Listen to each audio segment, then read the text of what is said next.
Umumnya orang berpendapat bahwa sepanjang kehidupan laki-laki akan mengalami gejolak jiwa 2 kali selama hidup. Sebanyak itulah pula baguncang talua insannya dihampih gelombang nafsu. Itulah zaman pancaroba, puber istilah nan populer.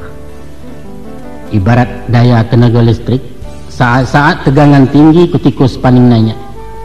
Dan kalaulah tanpa adaptor, skrin bisa putih trafo namuh tabaka, neon padam TV punangih kulkas dan tidak dingin lagi. Tapi lo masuknya itu. Dan pertama sesudah balik sekitar umuan balik. Dan kedua menjalang umur sampai puluh.